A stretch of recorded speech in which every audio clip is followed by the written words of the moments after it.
it only for the audience or something? Oh, okay, so here. You park and play because the other mic was is with Diana.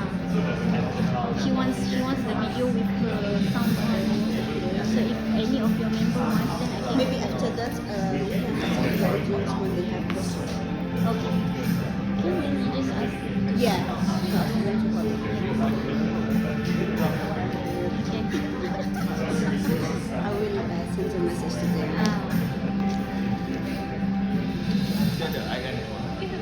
But in case In case no lah. After the after when she for the audience at the end during the film. Yeah, because I noticed that when the forum happen, if we don't have the mic, this one doesn't sound very Not clear. echoing. So I thought, oh, okay lah, then we have to have the mic with this to get the sound. Because later I will give you the raw kan, the raw file. So when it is a raw file, you will get so many voices outside. How to explain? This one, using this one, so that you will capture your own whatever you say, that one is otherwise, if we don't use that, here when no one is talking, we will capture all the noises here.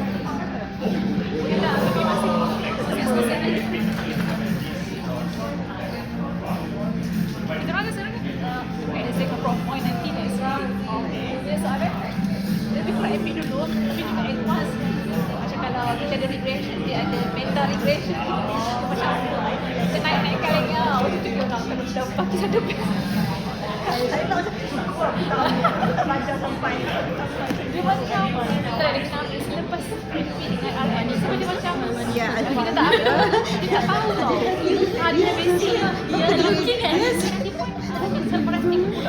I saw you were looking at the video so maybe things closer only like this. you want this one, so you want the TV that side, so you want the video audience. I mean, like this only should be clear. You can make it closer like this one. That one we can edit. sebab dia ada macam kaki bawah Close it up and then we don't have the white shot. In front. No, I'm not an expert. I'm just saying it's But very at difficult. least you will I didn't only want to do that. That's why I used to just listen. Then we can.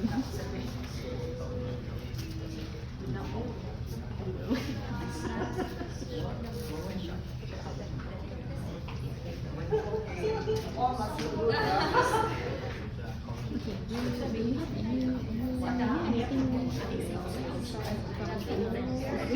Yeah. It's only two.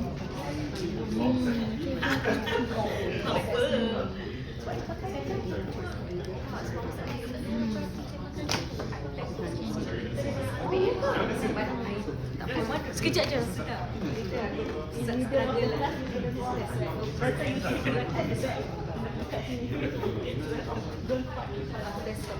You want to try see your phone how it will be? For what? For the video. So you have to turn it now. Yeah. So then we check. Did you see nothing during the season? And then you go to the yeah? No, it's not. I'm giving her like disappear for 2 days. You will return my phone to the other phone. Yeah. What's happening?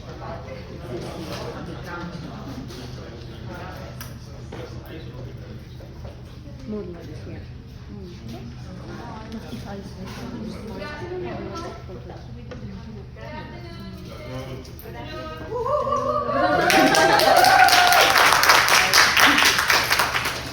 Thank you so much, everyone. My name is Vishal, and I am going to be your MC for today's seminar.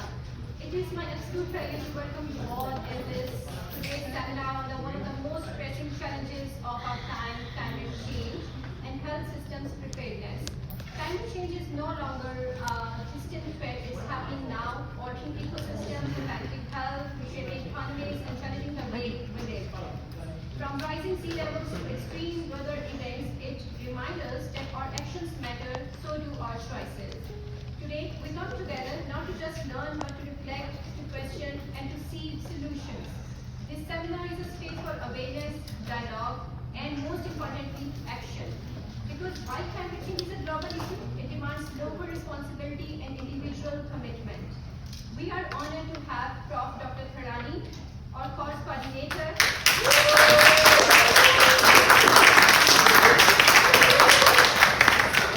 And two respected guests following with a virtual guest today as well. I, on the behalf of my all colleagues, pay my warm welcome to Dr. Fong Chang Swan,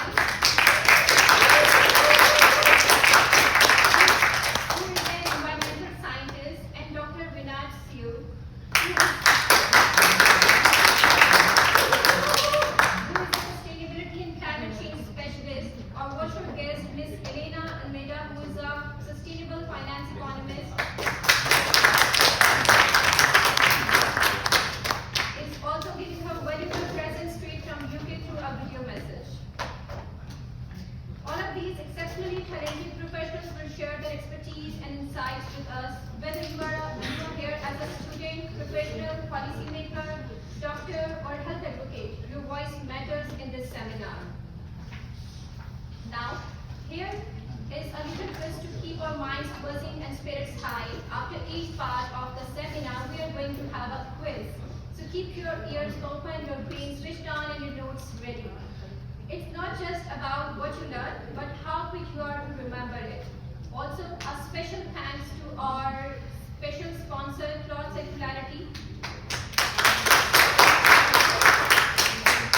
Our sponsor for today's thoughtful and sustainable recycling-based door gifts will be given to you shortly. We truly appreciate your support in making this even more impactful and green. Let us engage with open minds, ask bold questions, and leave this seminar inspired to make difference, no matter how big or small. Once again, thank you for being here. Let's begin this important journey together. But before that, let me introduce my fellows with you, my group fellows that have worked with so much of hard work for all of you. These are all my group members.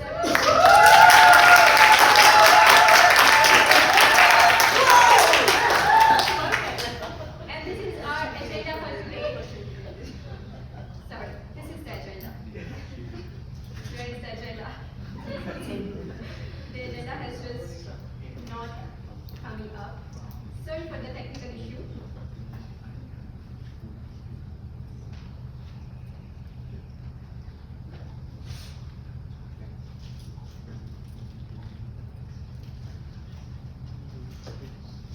Okay, so this informative seminar is going to be covered into 3 parts, part 1, part 2, and part 3. For these 3 parts, I would like to call the first presenter of today, Dr. Sai.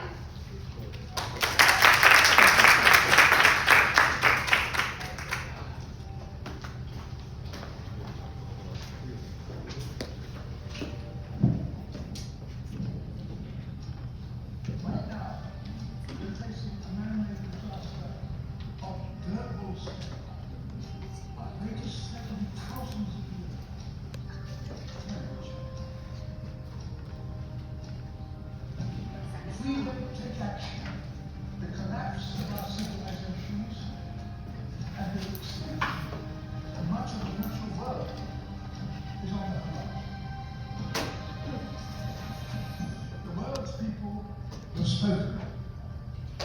Their message is clear. Time is running out.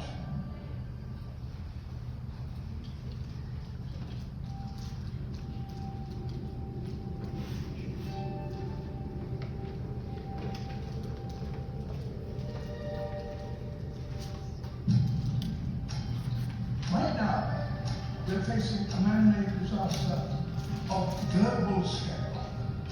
Our greatest threat in thousands of years, climate change. If we don't take action, the collapse of our civilizations, and the extinction of much of the natural world is on the horizon. The world's people have spoken. Their message is clear. Time is running out.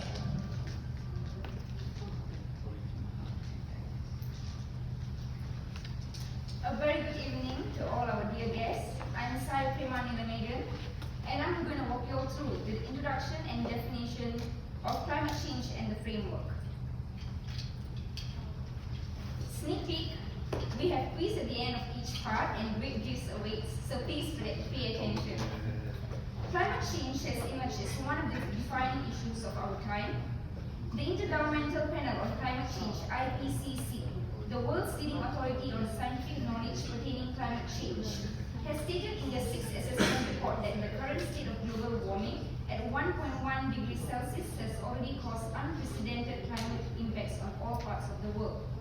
This includes an increase in disasters, extreme weather events such as heat waves, floods, forest fires, slow onset of sea level rise, land degradation, and ocean acidification. These events have already caused significant losses and damages to the economics, societies, infrastructure, and the natural environment. They are projected to become more frequent and intense in the future if global warming is not limited below 1.5 degrees Celsius as stated in the Paris Agreement. Given the urgency and the significance of this challenge, addressing climate change has become a crucial aspect of public policy to ensure well-being, sustainable development, and planetary health.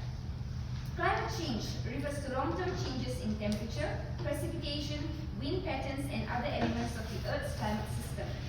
While the Earth's climate has naturally fluctuated throughout history, current changes are occurring at an unprecedented rate and are largely driven by us, human activities, which will be elaborated by Ali shortly. These activities increase concentration of greenhouse gases such as carbon dioxide, methane, and nitrous oxide into the atmosphere.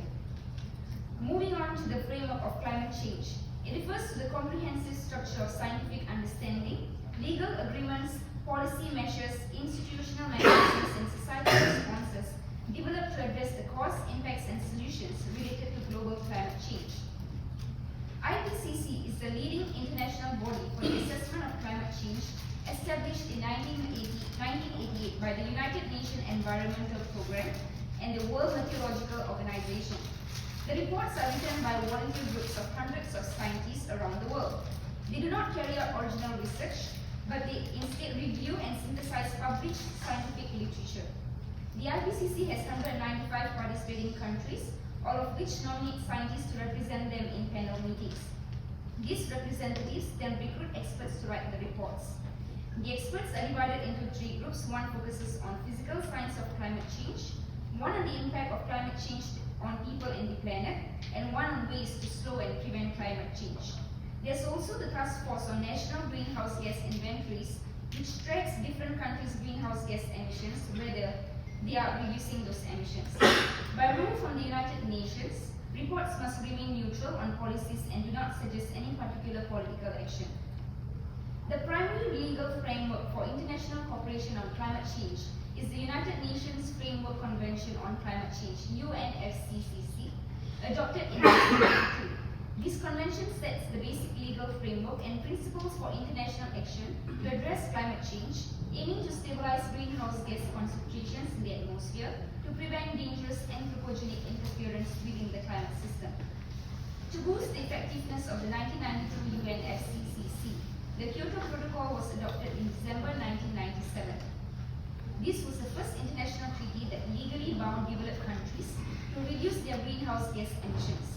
It recognized that developed nations are primarily responsible for the current levels of emission due to overdeveloped nations and their industrial activity. In December 2015, parties adopted the Paris Agreement, a global accord to limit warming to well below 2 degrees Celsius, preferably 1.5 degrees Celsius. The Paris Agreement requires all parties to determine, plan, and regularly report on the nationally determined contribution that it undertakes to mitigate climate change. That is all from me. Now I'll pass the podium to Ali. Stay on board with us. Thank you very much, Dr. Sai. So, So Dr. Sai already mentioned about the legal framework of IPCC, the framework of all this climate change. So today I'm going to walk with you on 2 out of 4 frameworks that we are going to discuss associated with climate change. Then how are we going to link it with our health? How are we going to make it relevant to our health? Actually, to be honest, I'm a general practitioner. As a GP, I don't really, before entering MPH, I don't really care much about climate change. I mean, honestly speaking. But to be honest, in November 2024, I still can remember very clearly, November 2024, I entered my first environmental health. And I would like to acknowledge Dr. Bala, who really opened up my eyes, who explained to me on how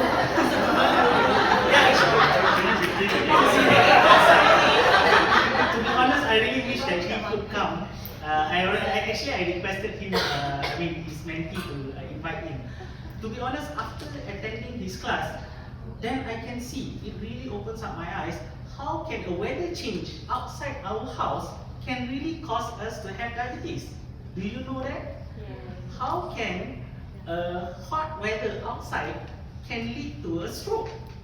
Which before that I think got nothing to do.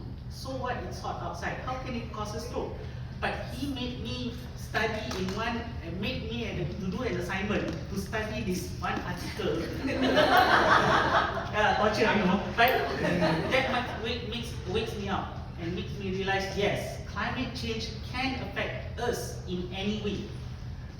One good example, easy example, clear example is haze can cause asthma. Asthma is an NCD. So climate change can cause NCD. Simple as that. So today, the framework that I'm going to discuss to you is 2. Number 1 is driver and pathways. Number 2 is the risk and vulnerability. These 2 frameworks are the basic of all the frameworks. From these 2 frameworks, it will develop later on into a more sophisticated, complete and holistic framework that would explain how does climate change affects our health. Okay, so bear in mind, bear with me. I hope you can pay attention, and I hope I don't bore you too much. So the drivers and pathways framework, this one I learned from Dr. Bala. So the drivers and the pathways framework, basically the drivers are actually the main source, the cause of it, the main cause of it. And the pathways is actually through what processes that it affects our life. Through what processes does it affect our health? So, example I can give you from the primary, the drivers example, primary can be divided into primary and secondary, the greenhouse gas emission because of the deforestation and causes increase in carbon dioxide. All this will then progress into the pathways, which is from the environment, from the biological and from the social and economical effect. And all this from the drivers, the pathways, and will later on develop and affect the impact, which is the host-related illness, vector-borne disease, waterborne disease, and food insecurity and mental health. Okay, you understand or not? So from the drivers goes to the pathways and eventually will impact our health. And one of the most popular, most common concept that we've heard of is One Health, which interrelated between our environment, between the animals that we are living together with. How does these things, all this comes together and affects our health? And One Health is actually not new. It's not something new. If you study about the history of One Health concept, it's actually gone way back 200 years ago. In fact, between 1950s and 1960s, there were a lot of movement that promotes this environmental health, environmental friendly kind of thing. So all this comes into a concept of One Health. Okay, everybody with me?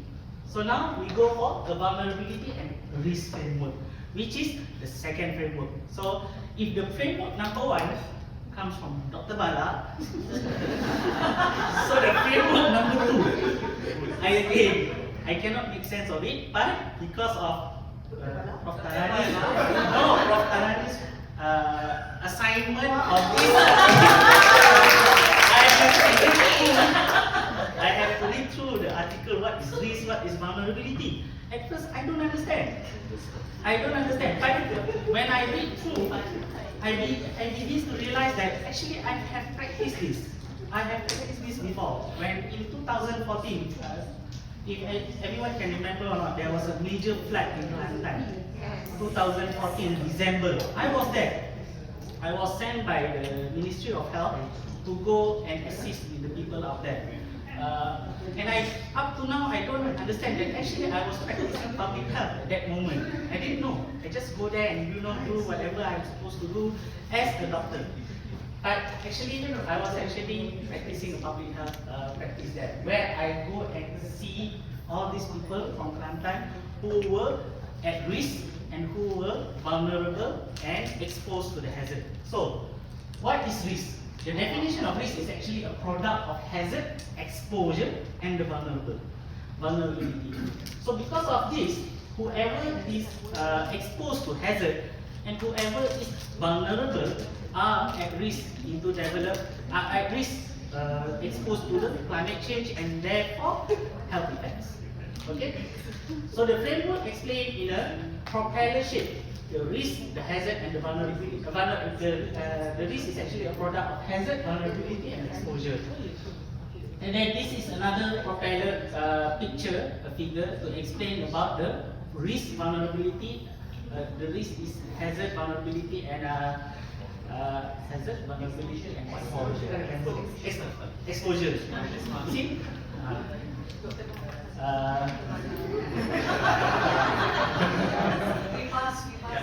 Past semester. But to be honest with you, it's really impact me a lot, because from there then only I realized climate change has something got to do with me. So climate risk framework is a product of hazard, exposure, and vulnerability. From there, understanding the vulnerability is shaped by socio-economic, political, cultural, and institutional factors. It's a complex meshwork of a system that links into, so that from this framework, we can understand who should we advocate, who should we target our population, how do we going forward with it. These are some of the graphic. I think one of my colleagues, Dr. Haikal, going to present this. Haikal is going to present this and explain to you in this about this picture. So the complex, compound, and cascading risk, actually one of the example is a tropical cyclone hits a low-income region during a pandemic time, damages health facilities, worsens public health crisis, and eventually increases poverty. So, reducing risk and building resilient, climate resilient development, adaptation, mitigation, and sustainable. But what I'm trying to say here is, from these two frameworks, it is important for us to know. I mean, most of us here already know about how does climate. I mean, most of you knows. I just knew how does climate change can affect your health. But it is important for us as a public health practitioner to practice this. Like there is an Arab proverb saying that al-ilmu bila amalin kajasadin bila ruhin, meaning that you learn something and you have the knowledge. Having a knowledge without practicing is just as if you are a body without a soul. Okay, that is the translation of it. That is what we are now. We have the knowledge, so we have to practice it. So we understand these two frameworks. So now it's time for us to practice. But for the people, how does it correlate us with the people? The people, we need to make them understand. They can be a climate change advocates, but the climate change advocates without a knowledge for us is a person with knowledge have to convey the message. Otherwise, it will be just like a dead body. But for the people, for them to practice this climate resilience, they have to know that they have to understand this framework, and it's our role to make them understand. Because if they are practicing climate change or they are climate change advocates without the knowledge, they are just basically like hippies. Okay, I think that's all from me. I will pass the mic to Dr. Thank you.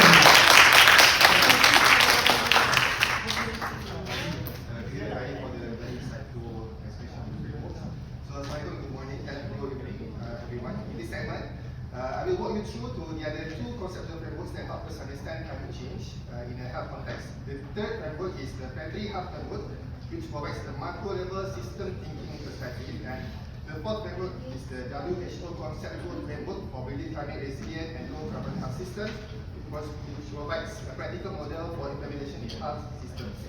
So let's begin with the Planetary Health Framework. As defined by Wikipedia et al., the health of human civilization and the state of the natural system on which it depends. This framework emphasizes that human health cannot be separated from the Earth ecosystem. Everything we depend on, air, water, food, and even climate stability comes from nature.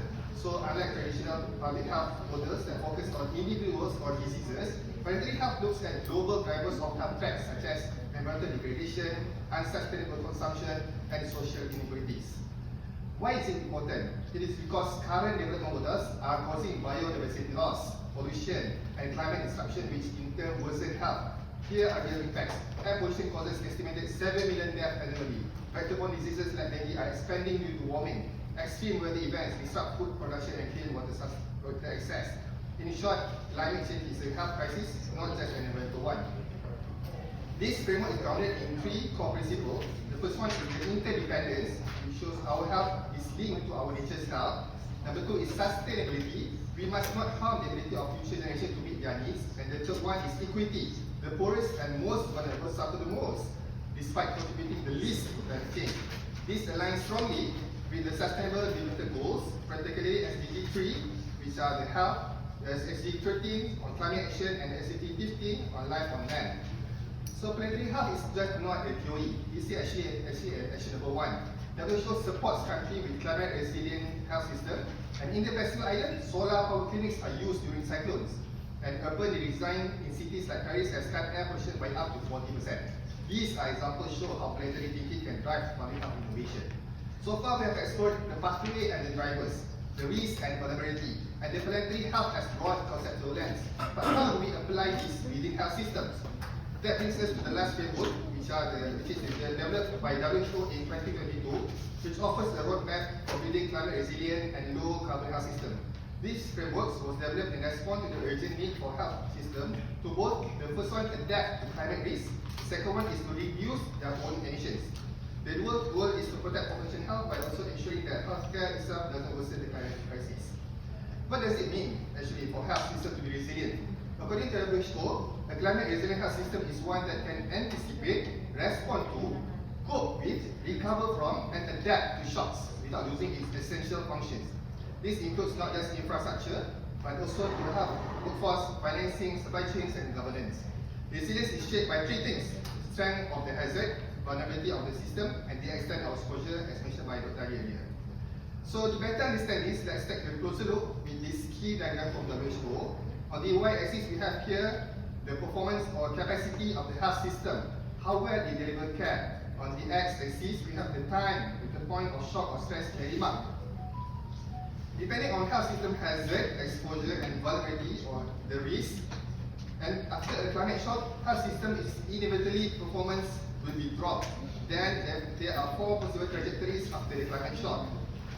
They can either collapse, performance drops below the safe levels and cannot recover, services may shut down entirely.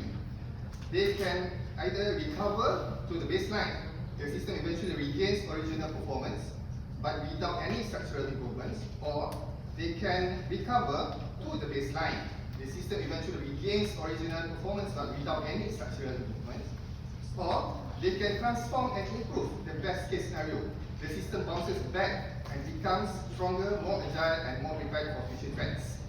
This model reminds us that resilience is not just about survival, it's about learning and adaptation. For example, after a flood damages a clinic, the transformed system might not just rebuild it, but might also relocate to higher ground, install solar power, and train staff in emergency responses. That's the transformation pathway we should aim for. So let's shift to the second pillar of the framework, decarbonization. Healthcare systems are actually responsible for up to 5% of global emissions, mainly due to energy-intensive production, transportation of supplies, energy consumption, and waste treatment. By adopting a low-carbon approach, health system can save costs while improving air quality and at the same time deliver core benefits to patients and the planet. To understand how we reduce emissions, we first need to know where they come from. This slide shows the three emission scopes based on the Greenhouse Gas Protocol. Scope 1 refers to direct emissions like burning diesel for vehicle generators. Scope 2 is for indirect emissions of just electricity, and Scope 3 is indirect emissions from the entire supply chain, including pharmaceuticals, food, construction materials, and waste. Importantly, Scope 3 accounts for 71% of total healthcare emissions, meaning supply chain reform is key to a low carbon transformation. To estimate the carbon footprint of health system, there are three main approaches, which is either top-down, bottom-up, or hybrid approaches. Top-down methods look at the health sector's total emission using national level data, like population or health spending, but while this method gives broad coverage, it lacks precision and doesn't show where the emissions are really coming from within the system. And then we have bottom-up methods. On the other hand, track emission from specific activities, like how many kilowatts hours a clinic uses for how many areas are prescribed. This approach gives a more detail and allows us to track changes over time, but it's limited by the ability of granular data and then will cover the whole system. And lastly, that's why a hybrid approach is ideal. We have to combine the national scope of top-down with the detailed insight of the bottom-up. So these frameworks that we explained earlier, from the framework 1, 2 until the 4th framework, will be explained in detail, discussed in detail in the other parts of the presentation. With that, thank you.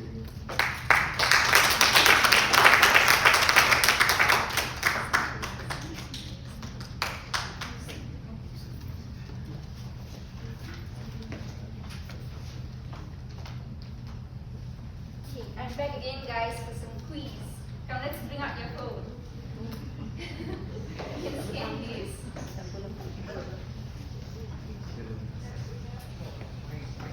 It's not just about saving planets, it's about winning games while doing it.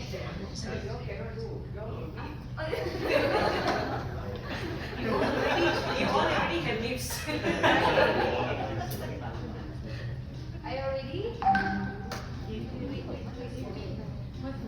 Game P. Game P. For Game P. And the pin is at the top.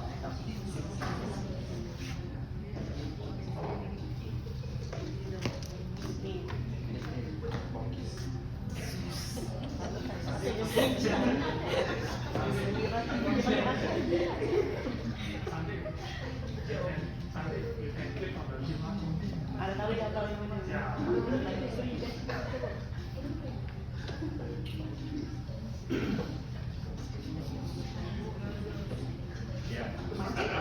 Ollie?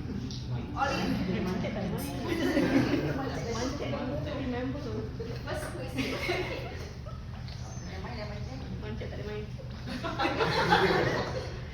The quiz is not easy, guys.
let's see for the winners.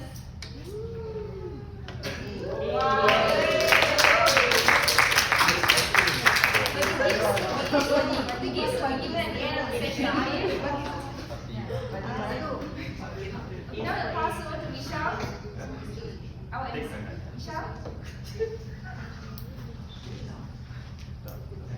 Thank you guys. See you all again for quiz 2.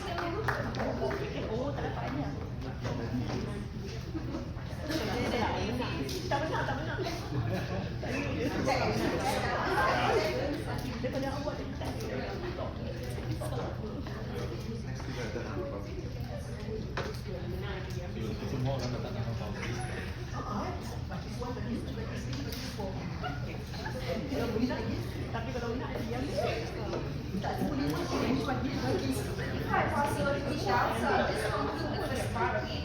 Understanding climate change through structured framework is vital for tackling its complex and escalating impact on global health. The drivers and pathways framework is how human activities like fossil fuel use and deforestation cause environmental changes that affect health directly or indirectly. The vulnerability and risk framework emphasizes that marginalized and low-income populations face heightened exposure and limited capacity to adapt. The planetary health framework, however, links human well-being to the stability of natural ecosystems, highlighting the need for sustainability, equity, and interdependence. WHO shapes climate resilience health system as part of their frameworks. Together, these frameworks form a robust foundation of health-oriented climate action, guiding policy and building resilience across systems. We now turn to why climate change matters for public health and equity, focusing on shifting disease patterns, vulnerable populations, and growing strain on health systems worldwide. Thank you. Thank you so much, Sai, Dr. Rasam, and Dr. Ali for this wonderful part 1. Now moving forward to the part 2, and I hope you all enjoyed the first quiz. So keep updated and stay focused because there are more 2 quizzes on the way. So for the second part, let me introduce our second presenters, Mr. Haikal and Dr. Zina. Please come on.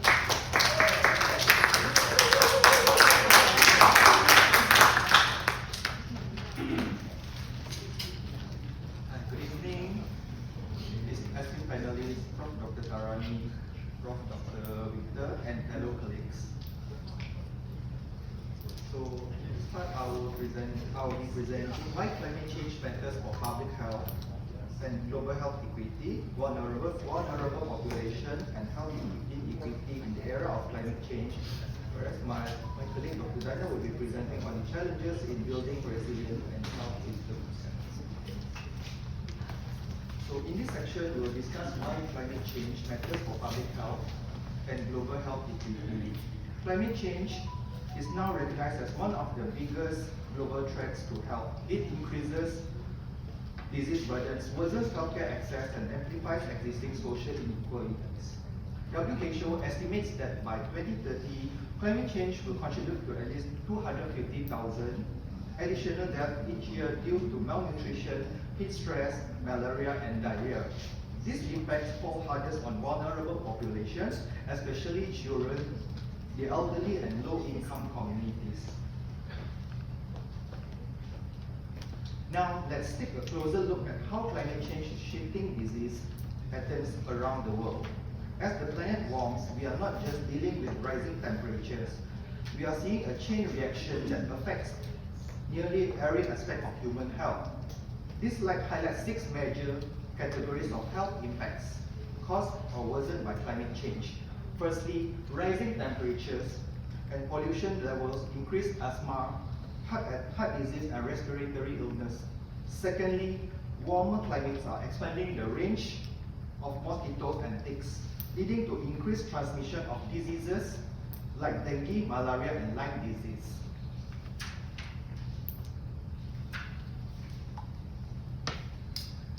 Floods and droughts compromise clean water access and food production, raising the risk of diarrheal illnesses and undernutrition. More frequent and intense heat waves are causing heat stress, heat stroke, and even death, especially among outdoor workers and the elderly. Extreme climate events disrupts access to prenatal care and increase complications for pregnant women and infants. Lastly, the emotional toll of climate disasters, displacement and uncertainty is contributing to rising cases of anxiety, depression and also eco-anxiety.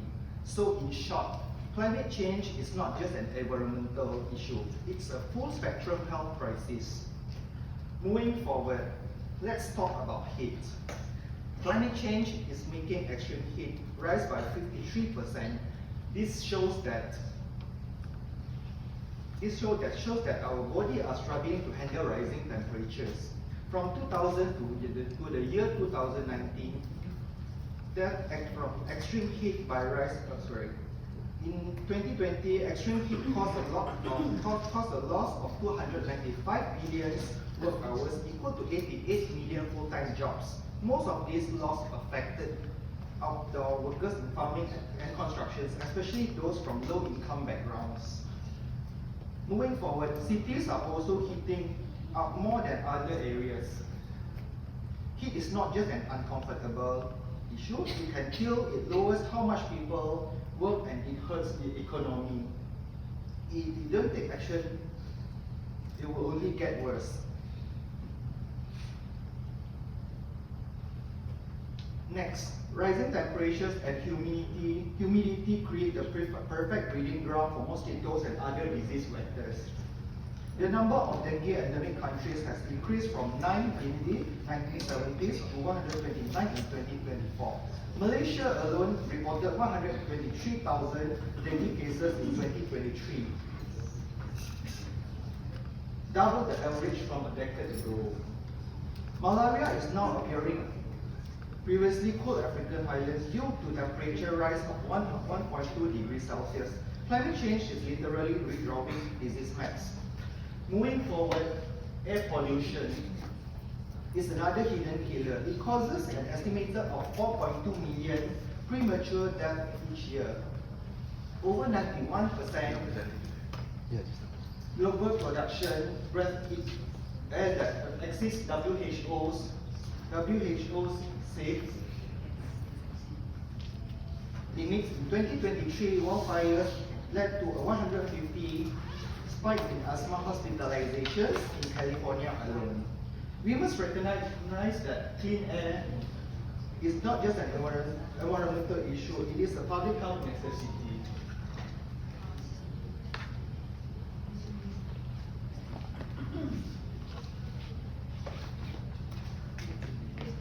Next, water and food insecurity are growing climate concerns. Diarrheal diseases already leading cause of death in children under 5 worsened during floods.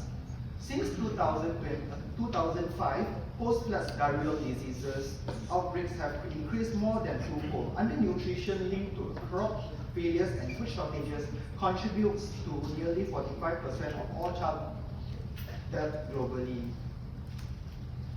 Moving on, climate change reduces your crop yields, worsens malnutrition and increases water scarcity. For women, rural dwellers, indigenous people and migrants, these challenges are even more acute due to limited access to food and clean water. In these populations, climate change multiplies the impact of pre-existing inequalities. High temperatures increase the risk of preterm birth by premature birth by 16%. During Bangladesh 2017 floods, maternal care access dropped by 38%. Infants are especially vulnerable, prone to dehydration and infection during extreme heat and floods. Climate change not only affects physical health but also to our mental health.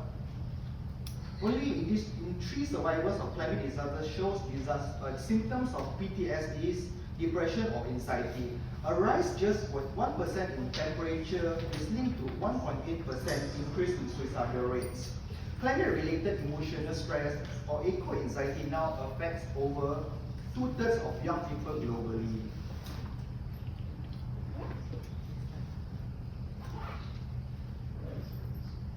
So here's a clear example of global injustice. Low and middle income countries contribute less than 15% of CO2 emissions. Yet they bear over 90% of climate-related disease burdens. In sub-Saharan Africa, deaths from climate-sensitive diseases have risen by 42% since 1990. Since 83% of WHO member countries lack comprehensive climate health and action plans. To summarize, diseases like heat stroke, vector diseases, and malnutrition are rising due to climate change. But the impact is unequal. Countries and populations least responsible for emissions often suffer the most. Health systems in these regions are frequently unprepared to respond. Going to part 2. Vulnerable populations and health inequity. Who suffers the most and why?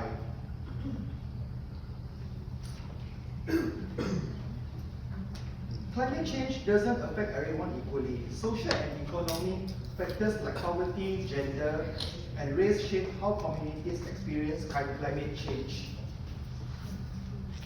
So there are 4 ideas to highlight. Social determinants of vulnerability. Health risks are amplified by poverty and limited resources. Climate justice. Climate justice, those who contributed the least to the problem are affected the most. Thirdly, intergenerational equity. Our actions today affect future generations. Last but not least, disproportionate effects. Women, children, and the elderly indigenous people face higher risks. So moving on, who is most affected? So let's look more closely. Low-income countries lack infrastructure.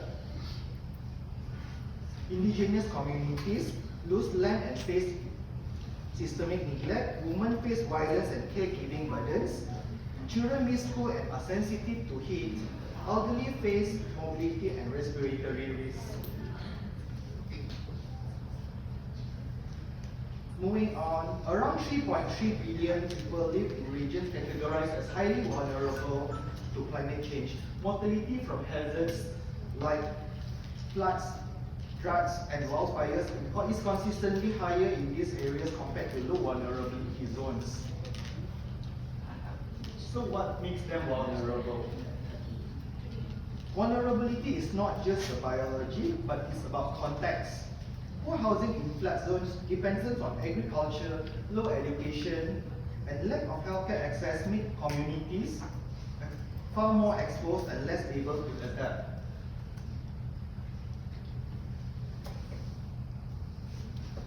So who caused it versus who most suffers? Rich nations cause the most climate crisis. Poor nations suffers most from it. Small island states, for example, face existential threats from rising sea levels, even though their carbon footprint is tiny. As one scholar put it, those least responsible are most affected. Protecting future generations. Climate change threatens the long-term health of today's children. Without urgent action, they will grow up facing increased risk of pollution, food insecurity, water scarcity, and mental health strain.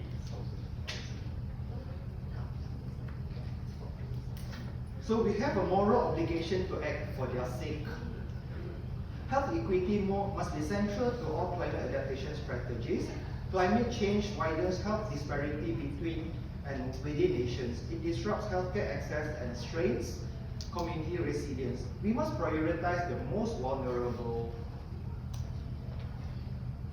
So, as a nutshell, to protect public health, we must confront social inequalities. Health system must be redesigned to serve vulnerable population, not just in response to climate change, but as a matter of justice. That's all from me. I will now pass it to my colleague, Dr. Diana.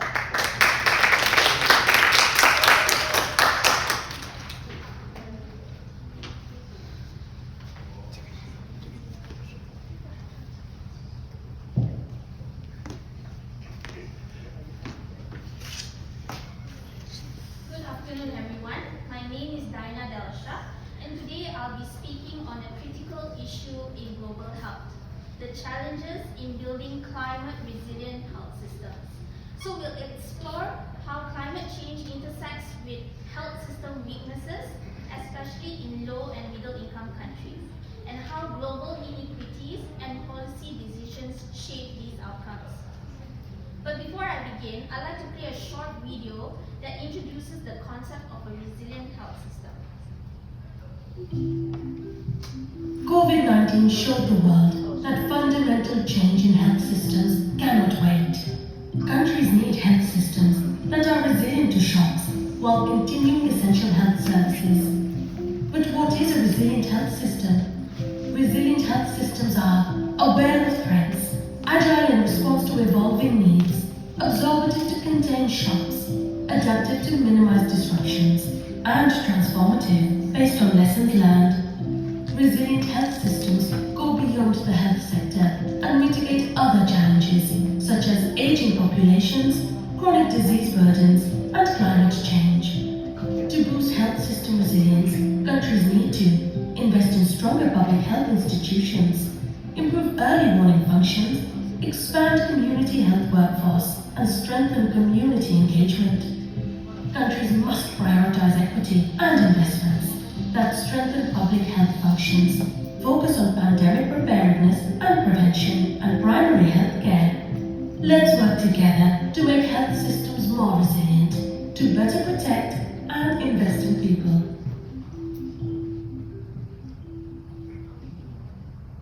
Okay, now that we've understood that, let's begin with a major geopolitical shift.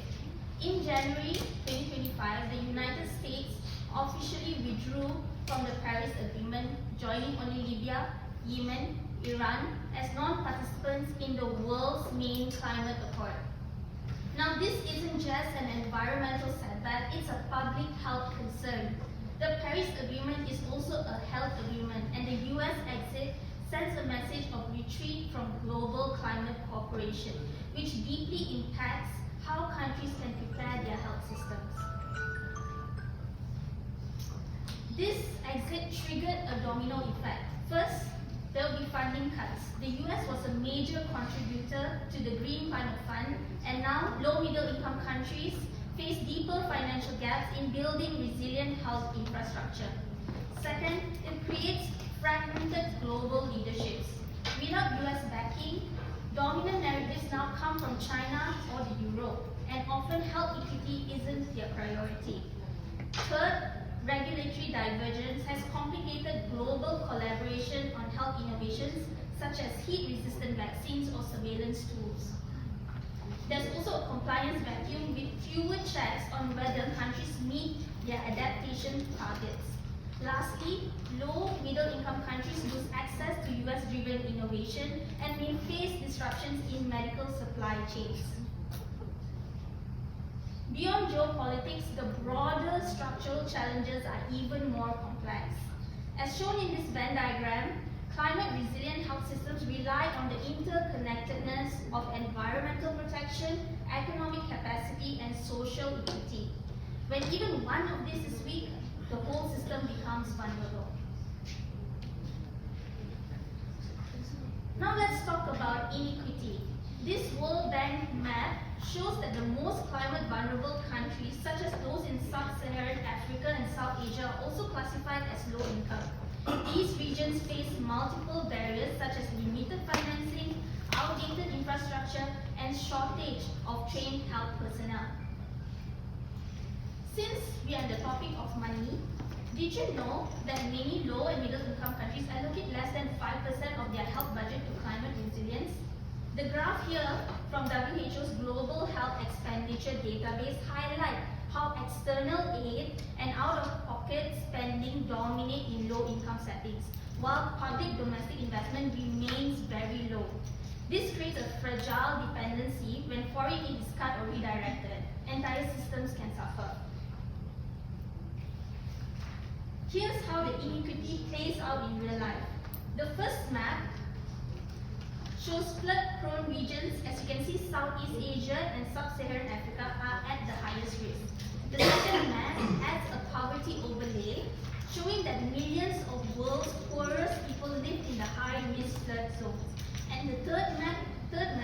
actually zooms in on the sub-Saharan Africa, with countries like Mozambique and Nigeria marked as climate vulnerable epicenters. These communities actually face a triple burden, which includes poverty, weak health systems, and frequent climate shocks. The 2015 Healthcare Access and Quality Index drives my point home. The countries with the lowest HAQ scores are also the most exposed to climate health risks. Without focused investments, climate change will only deepen existing health disparities. We must build systems that guarantee access to climate-resilient health facilities, especially in low and middle-income countries. Another often overlooked issue is the health workforce gap. Many countries in Africa and South Asia actually fall far below the benchmark of actually 50 healthcare workers per 10,000 people. Can you imagine that? Meanwhile, Europe and North America exceed 100 or even 150 per 10,000 people. So from this we know that low middle income countries suffer to retain their skilled workers, while richer regions attract and absorb these talents. So this widens the gap in service delivery. Now shifting to global collaboration, or the lack of it, effective climate resilience depends on shared global responsibility, yet low middle income countries are often left behind. High income countries are focused on decarbonization, while many low middle income countries are still trying to build basic health infrastructure. So this research published in the BMJ even shows that low middle income countries have higher carbon intensity per healthcare dollar, making climate alignment difficult, especially without external support. Next is a governance challenge. Many countries still haven't mainstreamed climate resilience into their health planning. Short-term political cycles clash with the long-term vision needed for climate adaptation.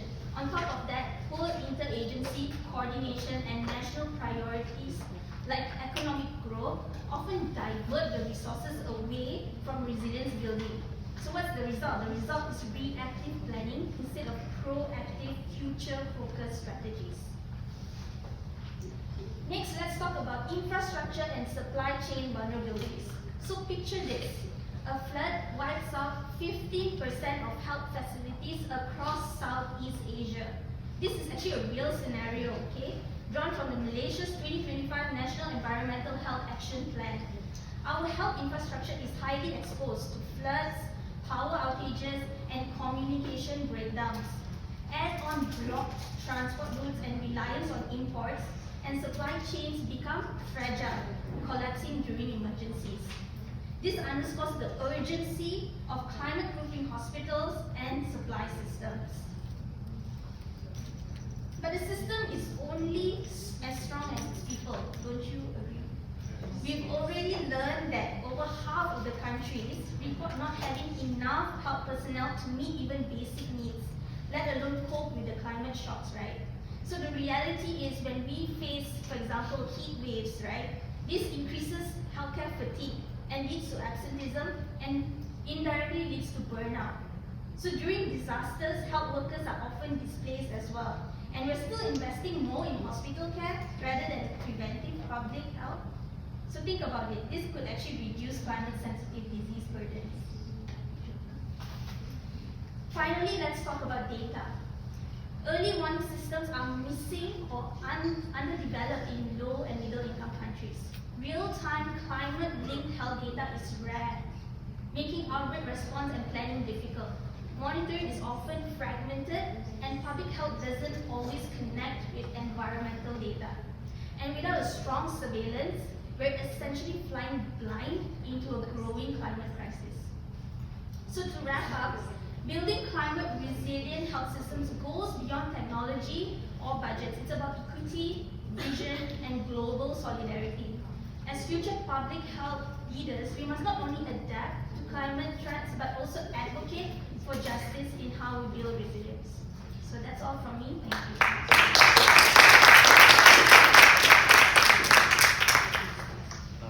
Time for please to.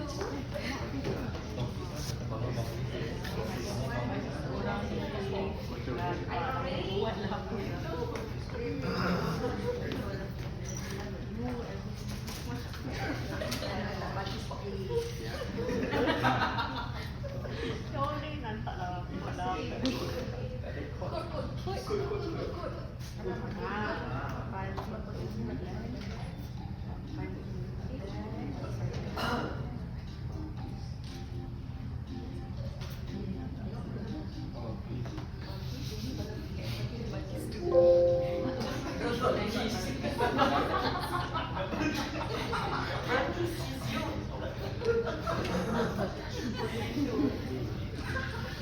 Okay?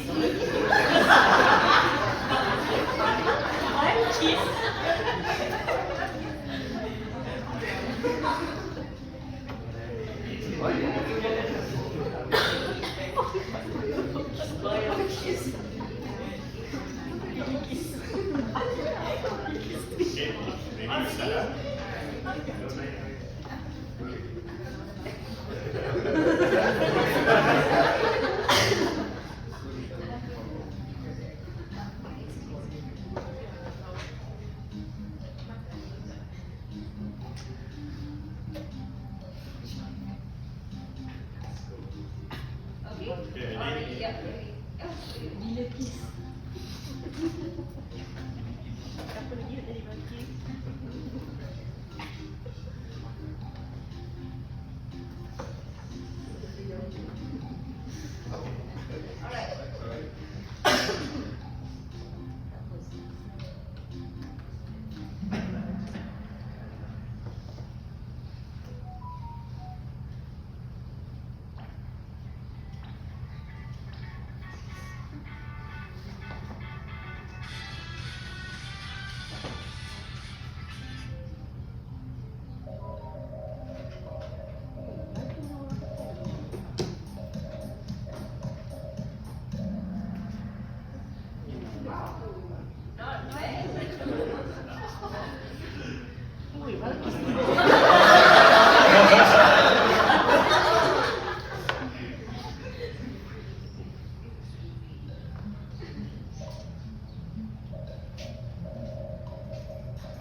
Last one.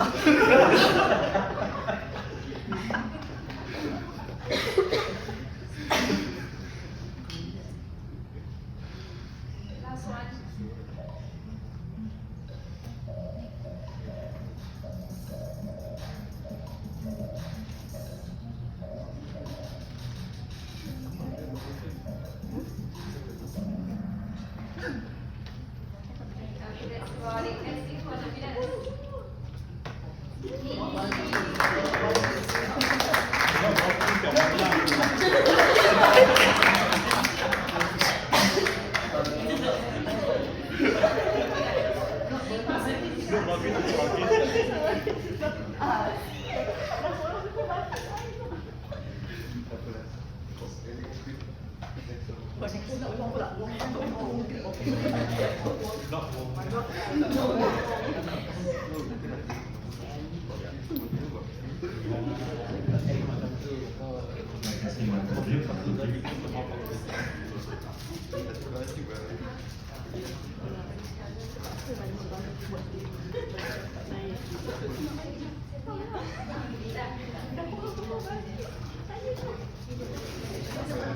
Check. Are you still awake? Are you still awake, guys? Yes. Can't hear you. Still awake? Yes. Okay. Moving forward to our third part, thankfully our first two parts were really very nice and you all were very interactive. So moving towards this third part, I would like to tell you that this is the third and last quiz following this presentation.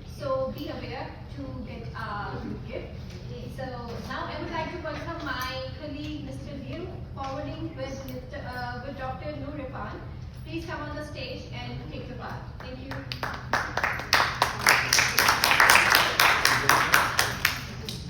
Hello everyone. In this part of our presentation, I will talk about which nations can increase the climate reliance of their health systems. Climate change is already affecting health across the globe, so it's urgent that we make our health systems really efficient.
So to make health systems climate reliant, here are 4 key actions countries can take.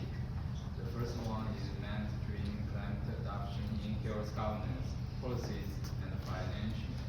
The second one is strengthen healthcare facilities to be both climate reliant and environmentally sustainable.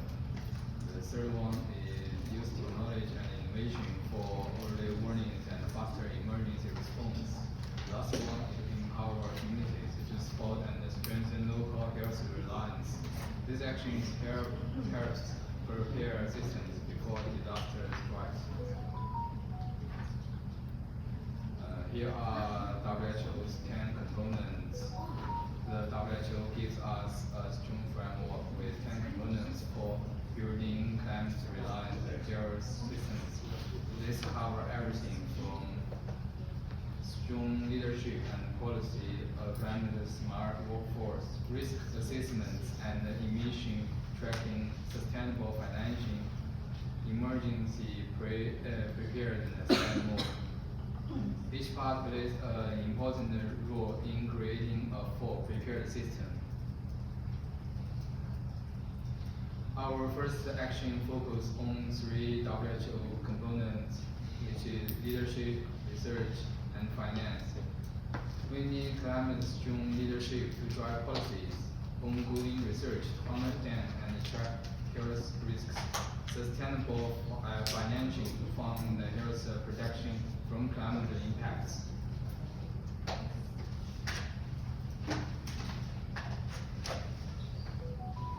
So strong leadership means having committed national leaders, making climate a key part of health plans, collaborating across different sectors like health, energy, and the environment, and creating clear national strategies to act on climate and health together. Research can help us.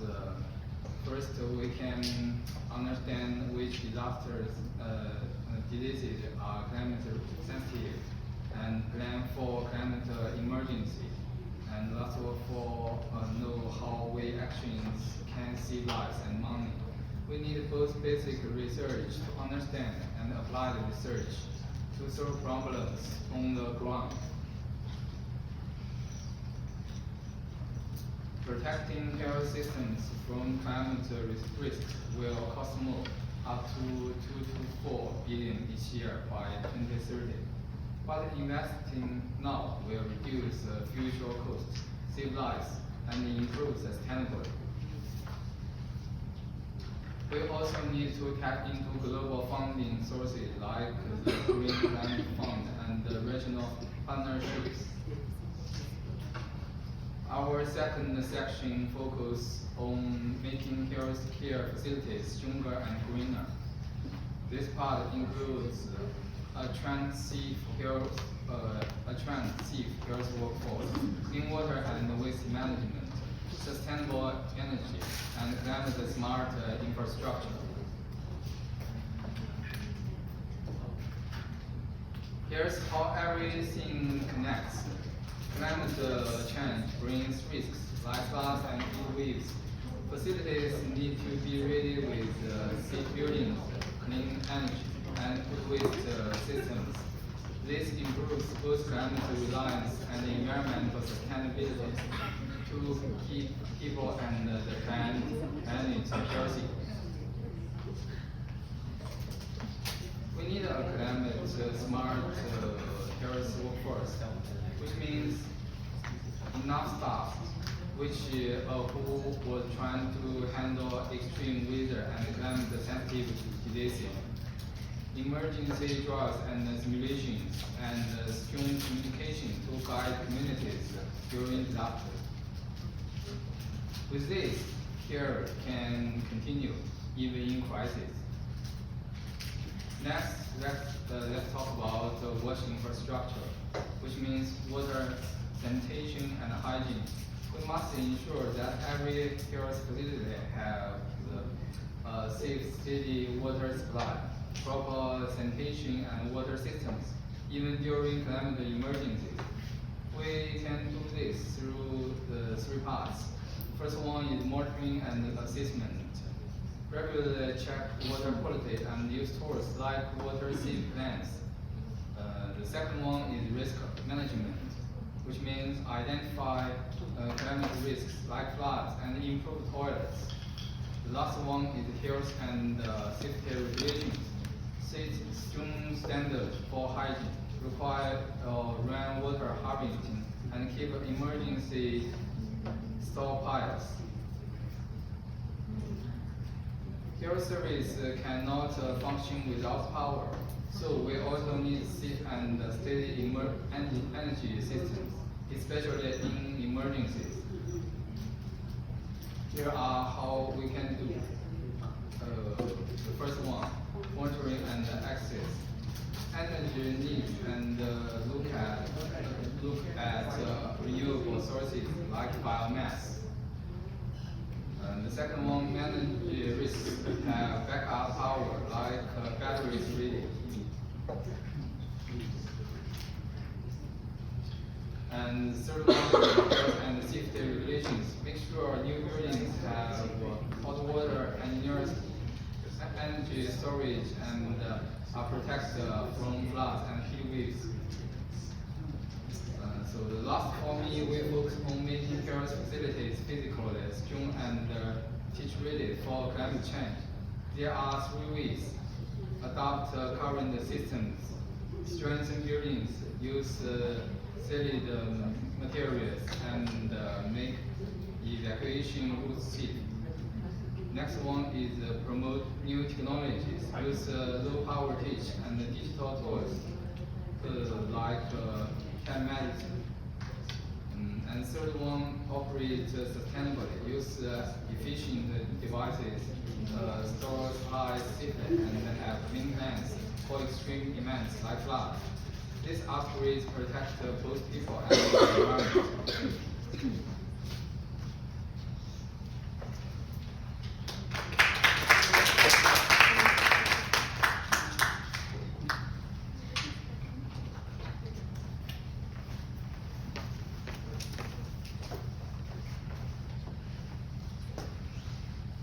Thank you so much, Lee, for the great explanation.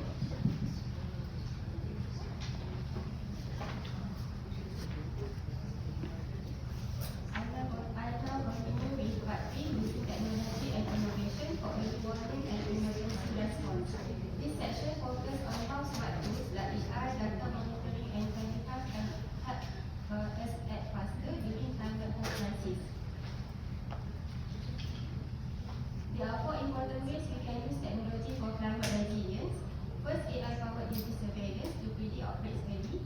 Second, integrated data monitoring to connect climate and health info. Third, GIS mapping to see which areas are most at risk. And fourth, telehealth and communication tools to keep care going even during disasters.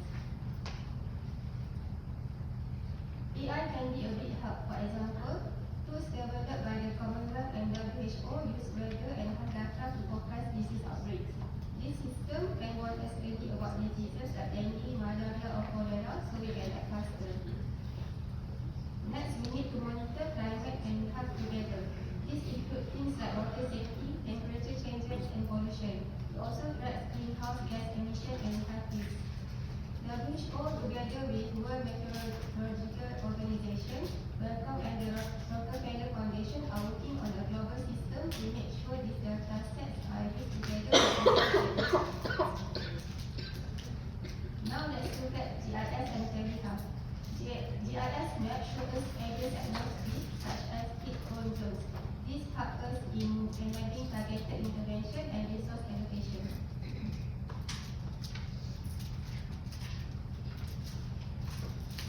Now moving to the final part, community empowerment. A strong resilient health system isn't just about building or flats, it's also about people. This section looks at how we can involve communities in protecting their own health. Here are 5 key focus areas. First, community-based adaptation, local solution for local risk. Second is health literacy and risk communication, by teaching people what to do. Third is supporting local health workers by training and trust building. Fourth is local community engagement by involving people in planning. And fifth, empowering indigenous and marginalized groups, making sure no one is left behind. When communities are involved in planning and solutions, they trust the system more, solutions are more effective, and everyone is better prepared. We must also educate our communities about health risks like heat or dengue and teach them how to stay safe. Community-based adaptation projects are low cost, locally led, and super effective. For example, installing water tanks or early warning tools. Also, training local volunteers ensure us early help reaches people twice, especially during emergencies.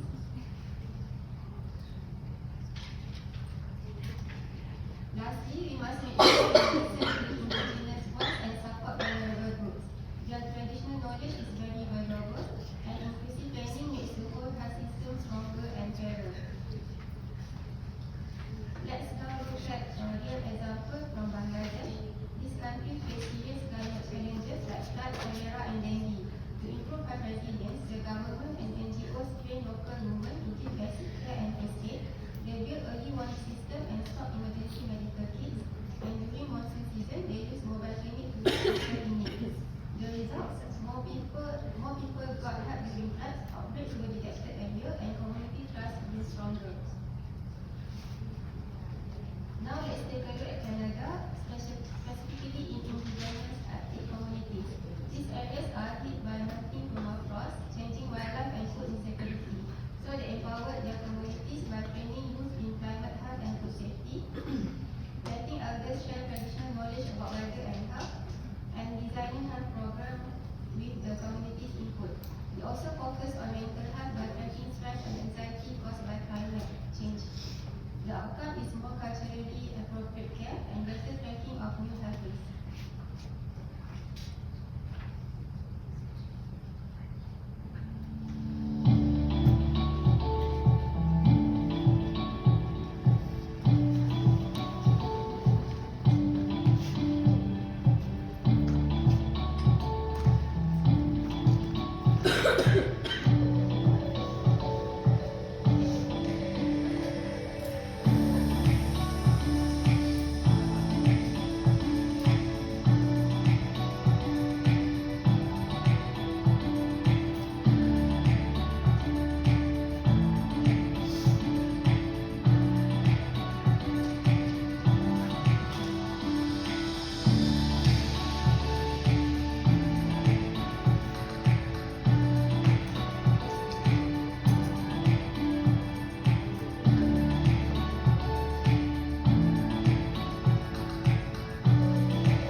question was that.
So we know what. We know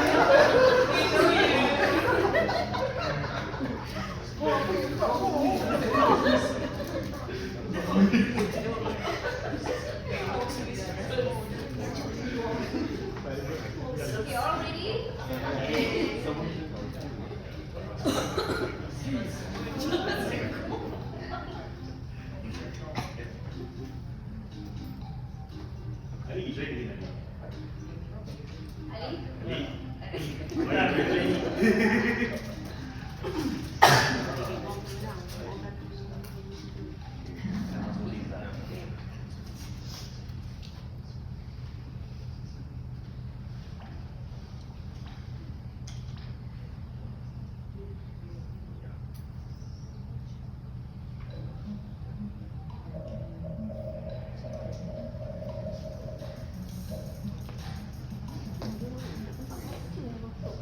Easy, right?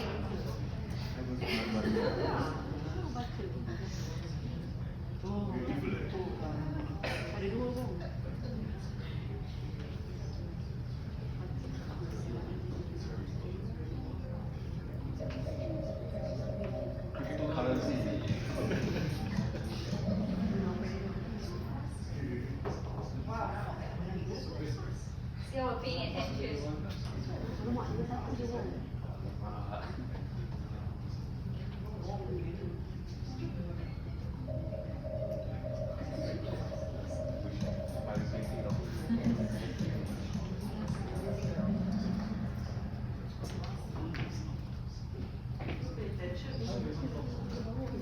Proud of you all.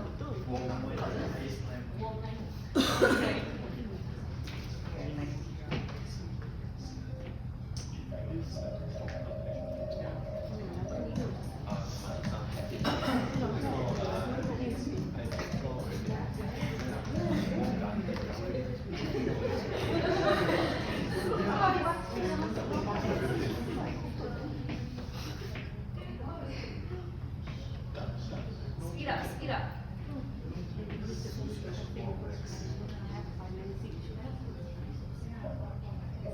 Speed.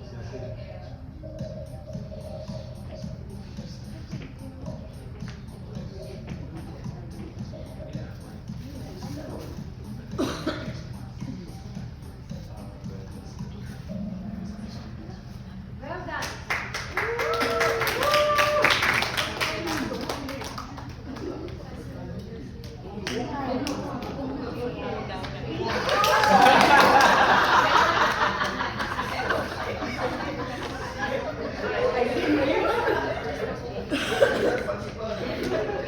Well guys, now we'll have a 10-minute break.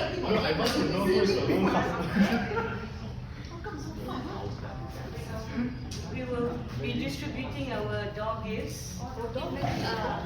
So to support climate change, no plastic bag.